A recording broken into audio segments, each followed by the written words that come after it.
In this tutorial, I would like to show you a very important element of XtraBuild Designer. That element is called a view or views. Those are found in the Desktop tab at the top of the ribbon bar and have them grouped in different categories like navigation views, standard views, lookups, or analytics. I've said earlier that views are very important, and I said that because views allow you to interact with your data. You can add in new entries, edit existing ones, or visualize your data using reports from the Analytics tab. But for now, let's have a look at one of the most popular views that are used, the grid view. Let's click on it. This is going to open up the Grid View Manager. The Grid View Manager has pretty much the same structure as the Table Manager. You have a grid list on the left side of the screen, and you have all sorts of properties that are associated to your views on the right side of the screen. All your properties are grouped in different sections.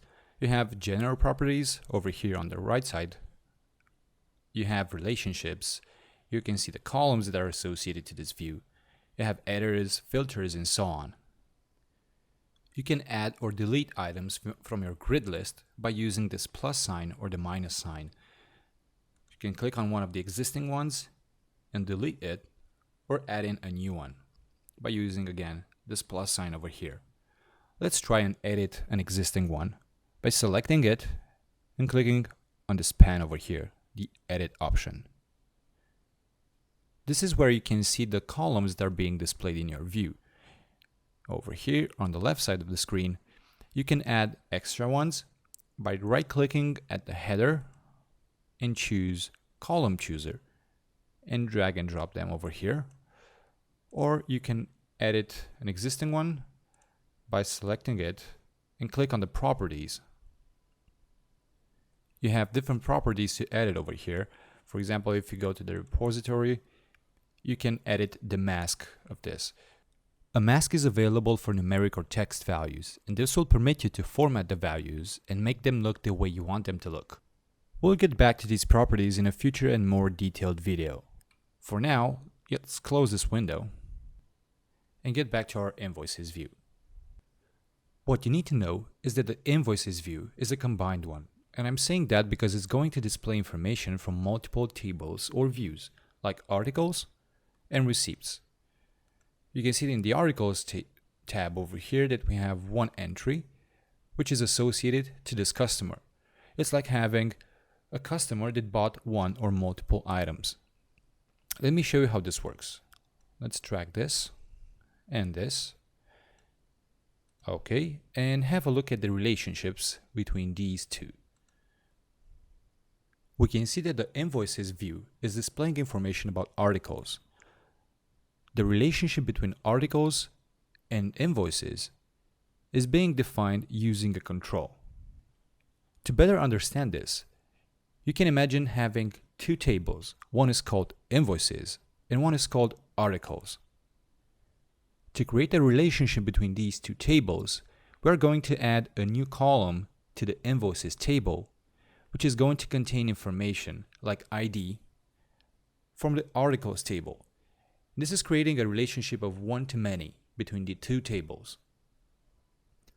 Relationships between views may seem a bit complicated at first, but we're going to talk about this in a more detailed video. Now, let's close the Invoices view for now. And this Grid View Manager.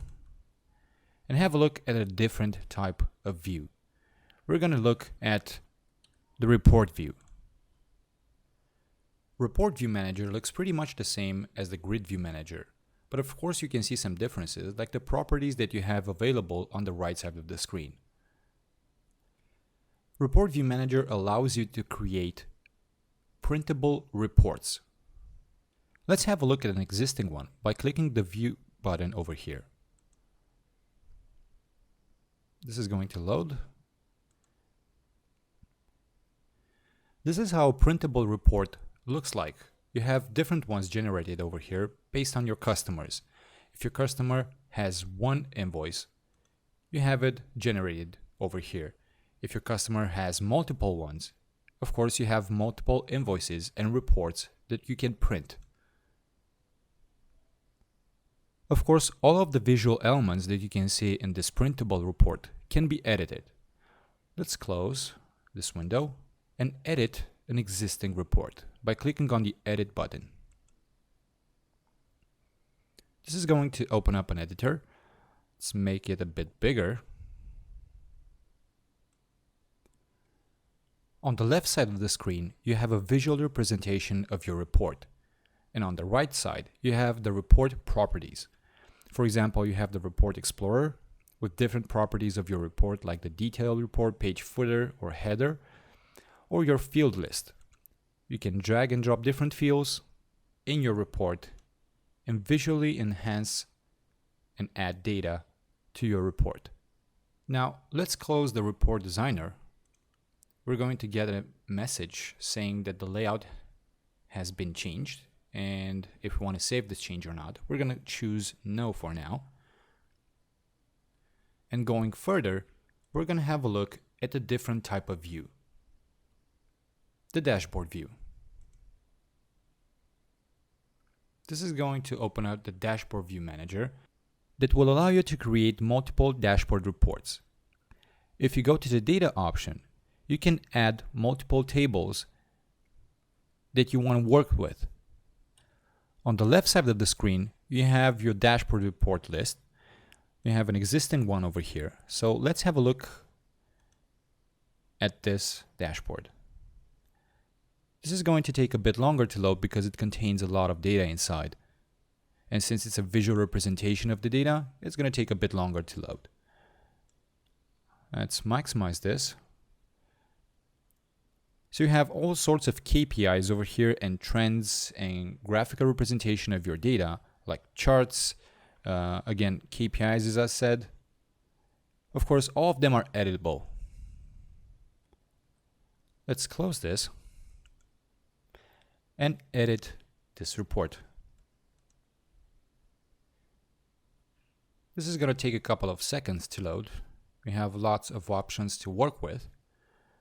Okay, let's maximize the window. And on the left side of the screen, we have the tables, the two tables we saw in the data options over there where you can add multiple tables to work with.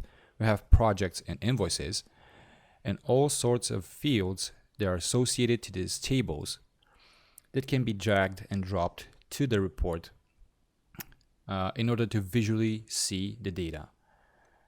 We have also multiple options over here in the ribbon bar. We can duplicate or delete visual elements. We can add gauges, pies, charts, grids, pivot tables, and so on. Let's close the Dashboard Designer for now. Okay, and also close the Dashboard View Manager.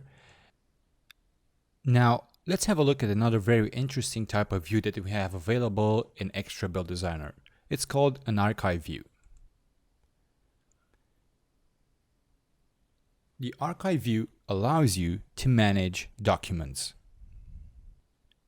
Again, on the left side of the screen, we have the grid list of our view. You can add a new one or delete an existing one. On the right side, we have multiple options and properties for these views. Let's edit an existing one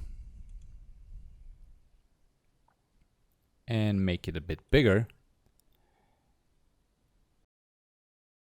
And these are some of the types of documents that this view can handle: PDFs, Excel spreadsheets, and Microsoft Word documents. By clicking on them, you can visualize them on the right side of the screen. Same as for the Excel spreadsheets and the Word documents.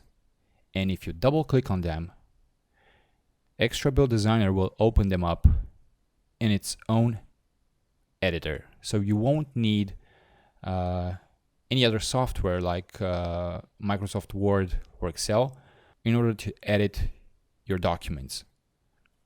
This is a very cool feature because it's really going to cut down on your costs. I hope this has been informative for you, and I'd like to thank you for watching.